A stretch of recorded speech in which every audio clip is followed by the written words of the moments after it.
Ibu saudara jemaat Tuhan yang saya kasih dalam Yesus Kristus, Shalom, Onomi, Remai. Kita melanjutkan perenungan kita di minggu pagi hari ini. Peristiwa Yesus ditangkap, kemudian Matius menyajikan cerita Yesus di hadapan Mahkamah Agama atau Sanhedrin. Tema yang hari ini kita akan di akhir untuk kemudian membuat satu refleksi adalah menghadapi ketidakadilan dengan bijak. Menghadapi ketidakadilan dengan bijak. Bapak Ibu Saudara yang saya kasihi dalam Yesus Kristus, tema ini saja membuat mungkin kita yang pernah dituduh atau pernah difitnah atau mungkin pernah melakukan sesuatu tetapi itu tidak benar ya, akan sulit untuk menilainya karena seringkali kemanusiaan kita lah yang kemudian ditonjolkan. Bapak Ibu, ada di antara kita yang pernah mengalami tuduhan tapi itu sesungguhnya tidak sesuai dengan apa yang kita lakukan? Bisa angkat tangan? Oh, semua tidak pernah dituduh ya? Oh, ada. Saya berdoa Bapak Ibu mengalami kondisi ini supaya Bapak Ibu tahu bagaimana menyelesaikan ketidakadilan sesuai dengan tema ini dengan bijaksana. Sebab kalau belum ada orang yang pernah sakit hati, dia tidak tahu bagaimana menyelesaikannya. Ya, karena itu penderitaan Yesus adalah suatu teladan yang sungguh baik bagi pertumbuhan iman kita Bapak Ibu Saudara. Sebab di saat kita akan bergumul supaya kita menjadi lebih bijak, kita tidak minta nasihat motivator, kita tidak minta nasihat sahabat kita tidak lari kemana-mana untuk mencari sesuatu yang menyenangkan kita atau menghibur sesaat, tapi mari lihat kepada kehendak Allah dan apa yang telah dilakukan oleh Yesus. Bapak Ibu Saudara pasti akan keluar dengan aman. Amin ya. Kayak cuma 3 orang dalam gereja. Amin. Oke, Bapak Ibu Saudara yang saya kasihi, benci karena terlalu mendalam. Ya, ini persoalan yang sangat berpengaruh bagi pekerjaan.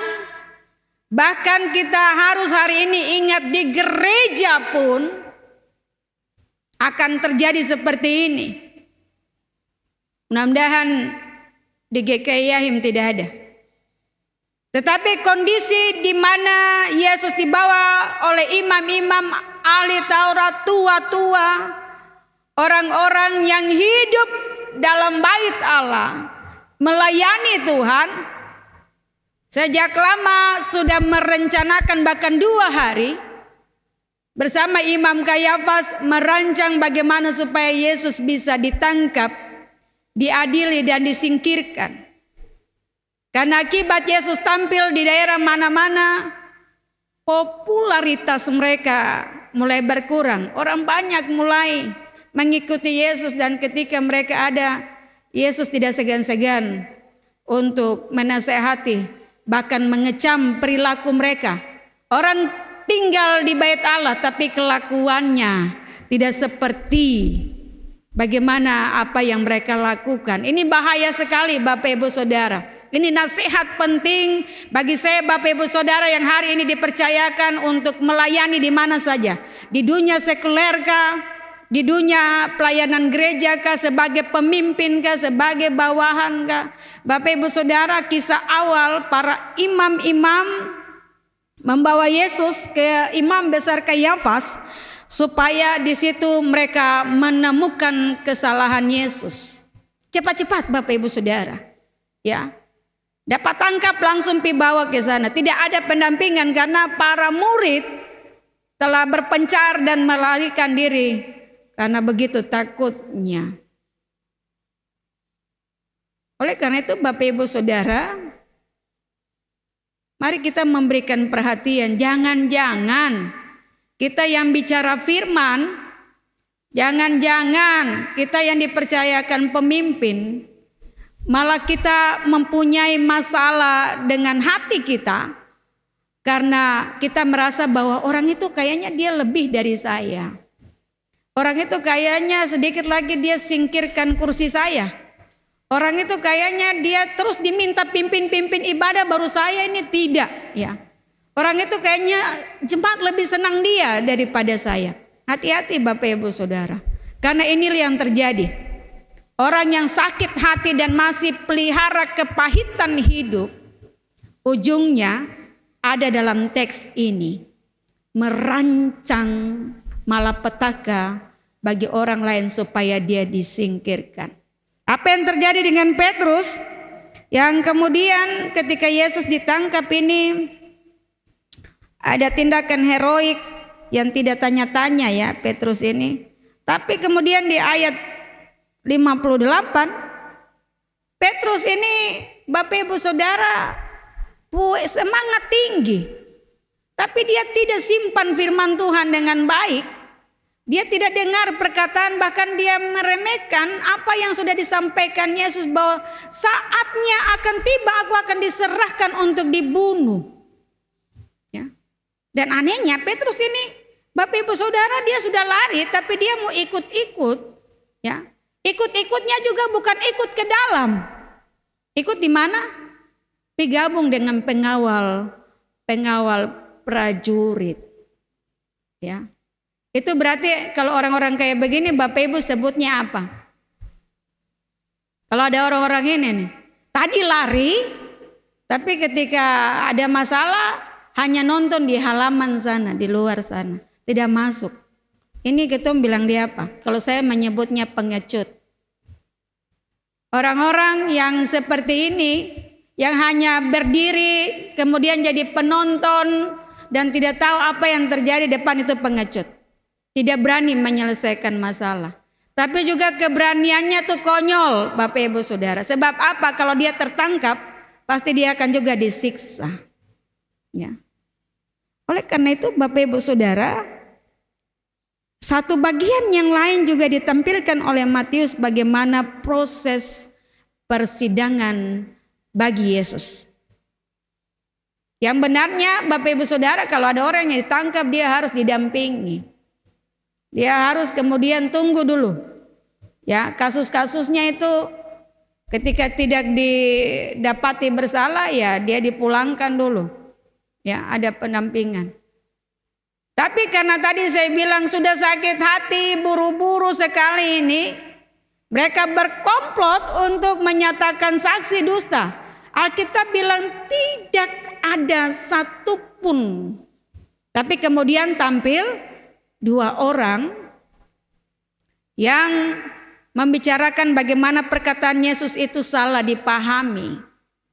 Oh, orang ini mengatakan bahwa dia akan merubuhkan bait Allah dalam 3 hari dan dia akan membangunkannya kembali. Ya.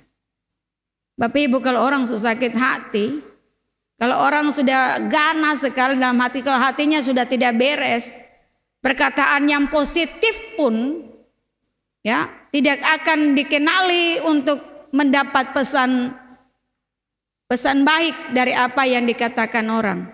Saya mengingatkan kembali apa yang dilakukan oleh para imam-imam, kepala imam, ahli-ahli Taurat dan tua-tua ini sangat berbahaya Bapak Ibu Saudara. Kalau dia ada dalam gereja, dia ada dalam kehidupan masyarakat.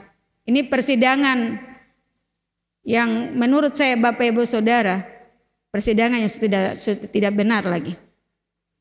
Yang kedua, tampil lagi ya, seorang yang kemudian akhirnya membuat imam besar dia merobek bajunya. Bapak Ibu Saudara, imam besar aturannya tidak boleh merobek bajunya. Tapi kalau maksud jahat sudah diselimuti dengan yang kelihatannya rohani, maka bisa dilakukan seperti ini.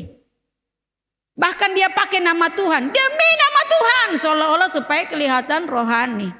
Ya, untuk menjatuhkan hukuman kepada seseorang harus minta pendapat dulu. Bukan bicara dulu menurut saya. Orang ini telah menghujat ya. Dia menampilkan pesannya dulu, baru kemudian seolah-olah menggiring supaya Yesus tidak ada lagi hukuman yang pantas selain hukuman mati. Mereka tinggal bilang, Yesus, ya kalau pakai bahasa hari-hari, bagaimana? Tuh tadi saya bicara baru aku bilang apa? Ya, apa kau Mesias anak Allah? Bapak Ibu Saudara, pertama Yesus diam. Bukan berarti Yesus tidak bisa melakukan apapun. Ya, Dia tegur Petrus pada waktu Petrus menetakkan hamba imam besar, telinganya jatuh di bawah. Dia bilang, Petrus, jangan main pedang. Kau main pedang, kau mati dengan pedang. Kau pikir saya tidak bisa panggil pasukan malaikat untuk datang membantu aku? Tapi Bapak Ibu Saudara, supaya firman Tuhan digenapkan dalam Yesaya 53 ayat 7. Dia seperti domba yang keluh, mulutnya tertutup. Dia mau dibantai, tetapi dia berdiam diri saja. Satu, menyerahkan dirinya supaya nubuat apa yang dinubuatkan dalam firman Allah pada zaman Nabi Yesaya, firman Tuhan itu tergenapi. Itu bukan berarti itu berarti Bapak Ibu Saudara bahwa saat orang lain menyaksikan siapa itu Yesus Tuhan yang kita sembah, maka bertahun-tahun sebelum Yesus hadir, beribu-ribu tahun firman ini digenapi dalam proses penangkapan Yesus di hadapan mahkamah agama. Yang kedua, Yesus melakukan tindakan diam karena tidak ada, Bapak Ibu Saudara, Yesus mengetahui rencana jahat yang pasti. Rencana bagian dari penangkapan Yesus itu adalah menuju Golgota. Jadi semuanya sesuai juga dengan firman Allah. Dia tidak bercacat. Ia tidak bernoda. Itu Yesus, Tuhan kita. Dan pada akhirnya dalam kekejaman seorang yang tidak bersalah ditampar. Ya, ini tadi saya bilang orang yang sakit hati ya. Karena Imam Kayafas bikin api duluan, menyala duluan, maka yang dibawa juga ikut. Kalau seorang yang diludahi, Bapak Ibu pernah diludah? Pernah? Belum toh? Tapi kalau ada orang yang ludah Bapak Ibu Saudara, itu kenapa tuh? Dia bikin begitu. Apa? Dia hina. Itu? Miskin saja. Hitam saja. Ya. Tambah ludah di muka. Itu penghinaan terbesar. Supaya apa? Kita, pesannya, kita ini yang harusnya mendapat murka Allah, Yesus bersedia ditampar. Yesus bersedia diludahi. Yesus bersedia diejek. Betapa beratnya pelanggaran kita, sehingga Yesus menanggungnya hanya dengan berdiam meskipun ketidakadilan sedang terjadi di depannya. Ada 3 pelajaran di hari ini Bapak Ibu Saudara. Saya mencatatnya untuk kita merenungkan bersama. Pun ketika bagian ini disesuaikan dengan tema kita adalah menghadapi ketidakadilan dengan bijak. Bagaimana supaya menghadapi ketidakadilan dengan bijak? Yang pertama Bapak Ibu Saudara, kita diajarkan untuk tenang. Tenang ini tidak mudah. Ya. Tidak protes itu tidak mudah. Mengikuti apa yang menjadi aturan itu tidak mudah. Tapi pelajaran Yesus di hari ini supaya kita tidak terburu-buru. Ya, Amsal bilang orang yang kemudian terburu-buru itu udah banyak pelanggaran. Ketika banyak murid dalam satu perahu, ya, don tidak ingat bahwa Yesus ada ikut di dalamnya, don panik sampai. Ya. Siapa yang tidak panik kalau gelombang besar di danau? Bapak Ibu Saudara, menyeberang AC itu agak sedikit arus. Ya, jadi saya ambil waktu kalau sudah pembekalan pengasuh, kami agak kasih sedikit jam 6, jam 7, jam 8 baru tunggu di Kalkote untuk menyeberang, kurangi dia punya gelombang.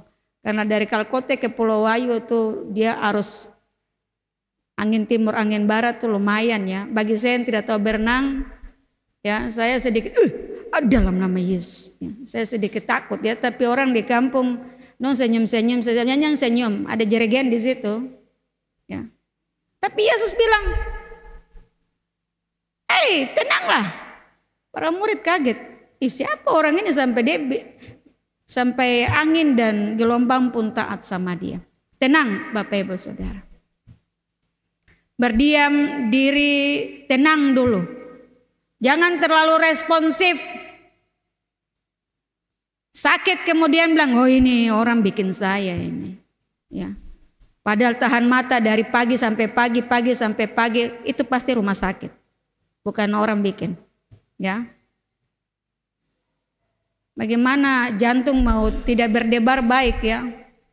Karena kalau sudah tidak istirahat, itu kita paksa jantung kita untuk bekerja lebih cepat.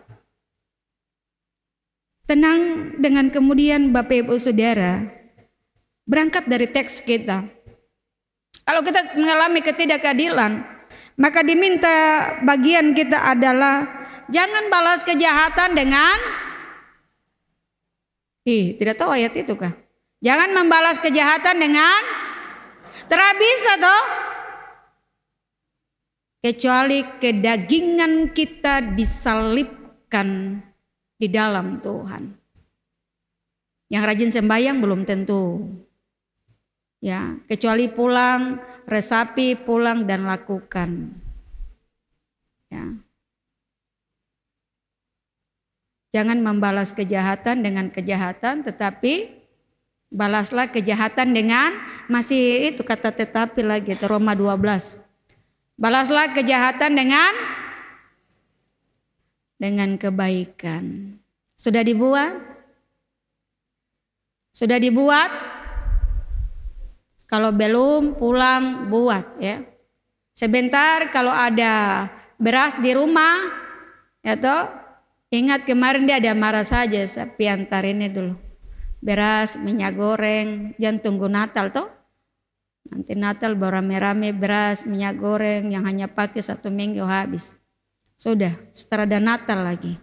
Nanti tunggu Natal lagi baru sembako-sembako muncul. Atau nanti pemilihan kepala daerah baru ada sisip-sisip uang di situ. Bapak Ibu Saudara yang saya kasih dalam Yesus Kristus. Yang kedua, dalam sikap tenang, mungkin kita hari ini masih bergumul Ibu Pendeta, mungkin betul ya.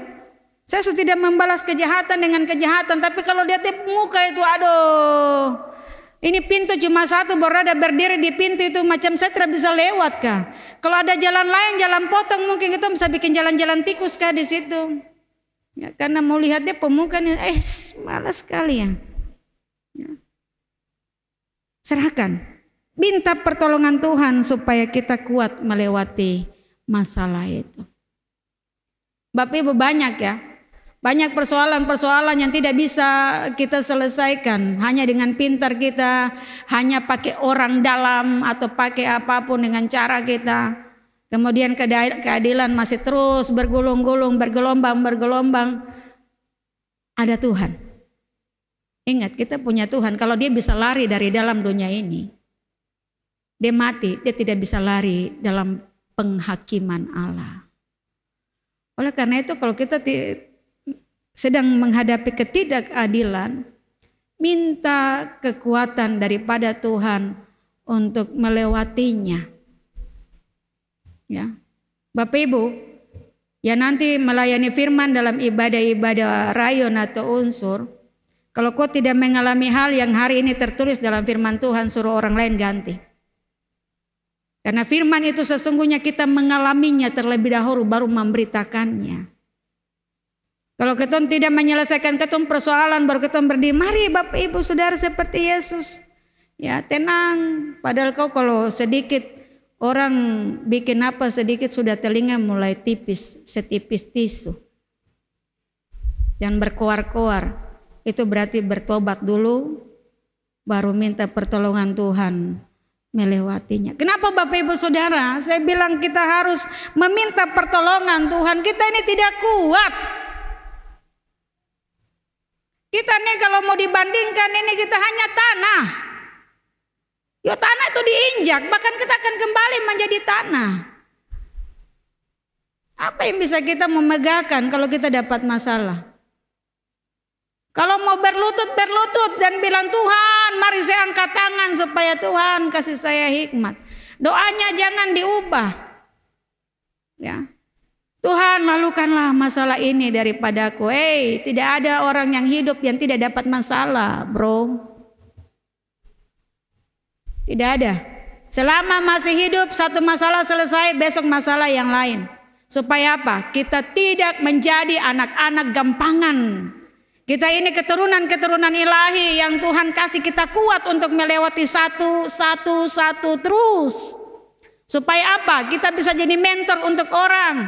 Kalau hari ini belum bisa memaafkan orang, Bapak Ibu, orang tidak akan kirim kita orang yang kemudian bilang, sis, Tan, harus ada dapat masalah ini, kok bisa bantu saya kah? No, Tuhan tidak akan kirim. Tapi kalau hari ini kita sudah bebas dari satu masalah, ingat Bapak Ibu, nanti besok ada masalah yang lain. Supaya apa? Kita naik kelas. Ya, jangan tinggal di SD terus.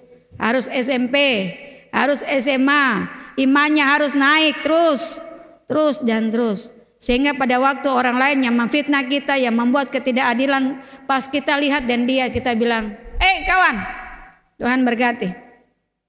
Apa kabar? Nah itu selesai itu dia pemasalah selesai.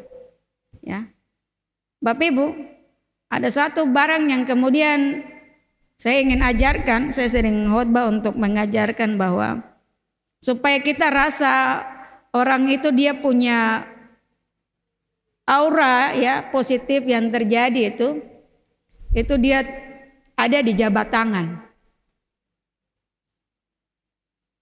Sebentar kita perbaikinya karena tadi saya lihat di belakang itu ada keliru sedikit. Ya.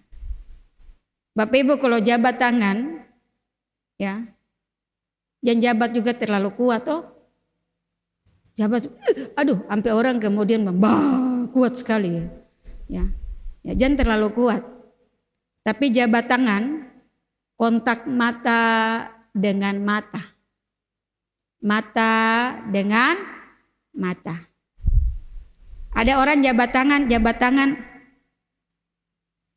Jangan. Ya. Itu bukan jabat tangan itu.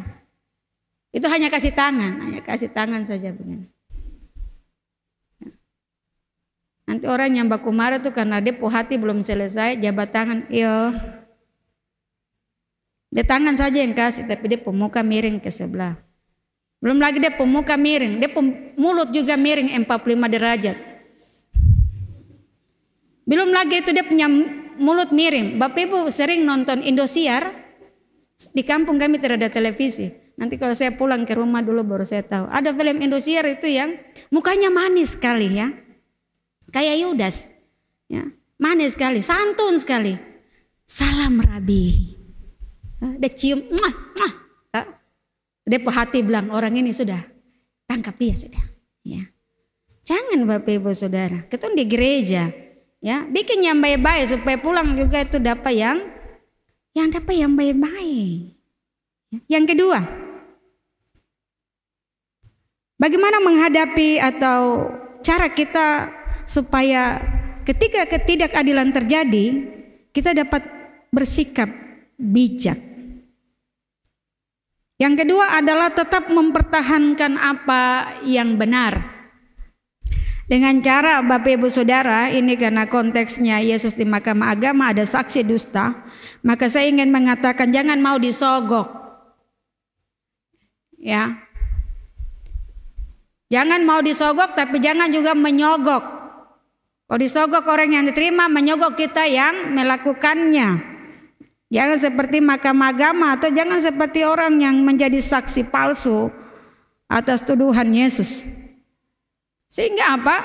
Pada waktu kita mempertahankan apa yang benar, betul, kita tidak disalahkan. Tapi susah Bapak Ibu Saudara. Ya. Susah kalau yang datang ini om. Yang datang ini bapak tua. Kalau yang datang ini mama tua. Kalau yang datang ini tete. Susah. Ya. Sesusah apapun, Yesus bilang jika ya katakannya, jika tidak katakan tidak. Matius 5 ayat 37. Ya, sisa dari itu adalah berasal dari si jahat. Saya cek ibu-ibu suara dulu. Bapak ibu macam terlalu tegang, apa sih suara terlalu besar? Terlalu besar ya? Saya panggil ibu-ibu dulu supaya menyahut saya ya. Bapak ibu saya suka sekali. Ibu-ibu. Hai, begitu ya. Ibu-ibu. Pernah bilang tidak ada uang sama anak-anak? Pernah? Iya, sering bertobat toh. Bilang tidak ada uang tapi ada uang. Toh, karena anak ini dia su banting kaki, dia su ojo-ojo di bawah, dia su bikin malu terus ini. Kok pulang ke rumah kok udah pakai kayu bakar. Tapi supaya tidak ada uangnya, tidak ada nih. Apa? Ya kita mulai cerewet-cerewet. Padahal ada, tapi karena supaya mau pakai barang lain, yuk bilang saja begini tuh, anak, mama ada uang, tapi uang ini nih kita suka kasih pisah untuk beras 5 kilo sebentar. Kalau kau minta es krim 2 hari saja beras habis. Kok enak tapi nanti kakak don tidak makan apa-apa, keton juga ada kurang ini. Masalah selesai. Tapi kalau Bapak Ibu bilang terada, jadilah seperti yang kau doakan. Amin. Toh, tidak ada toh. Jadi tinggal mau kurang habis. Karena tadi yang sebenarnya kita bisa jujur, kita bilang terada. Ibu pendeta kayaknya tidak. Iyo terada, tapi kau punya tipu-tipu tuh malaikat catat di atas. Hari ini kau lolos tapi tidak di hadapan Tuhan. Jika ya bertahan. Ya, saya punya anak itu dia pakai senjata, Bapak Ibu dia menangis di depan jemaat.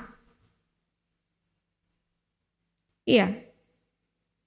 Kalau tidak depan jemaat, dong setahu saya kelakuan dia menangis depan majelis. Minta mandi di danau di sebelah pastori. Majelis bilang, diam. Tidak. Tadi pagi dia mandi, sore tidak. Saya bilang jangan ajar anak-anak untuk tom bilang tidak. Terus dia mau berlindung di situ. Sebentar kalau dia masuk profita bisa tanggung. Oh iya ibu, saya bilang bukan. Supaya juga dia menghormati kami orang tua. Anak-anak yang kecil tahu sopan, tahu bagaimana supaya yang tidak untuk dia. Saya bilang adik. Kalau kau mandi terus, yang satu kau daya tahan tubuh tidak sama dengan orang di kampung. Di kampung orang mandi sampai malam tidak terjadi apa-apa. Tapi kau tidak bisa. Kau tidak tahu minum obat, kau tidak bisa bikin ini akhirnya harus infus. Kalau infus berarti sudah 15 juta di profita habis. Bapak Ibu Saudara, jika ia bilangnya saja. Ya. Ada juga orang yang pakai kata tapi, seolah-olah rohani ya. Bapak, tadi kenapa tidak PKB? Zazu ingat pendeta. Tapi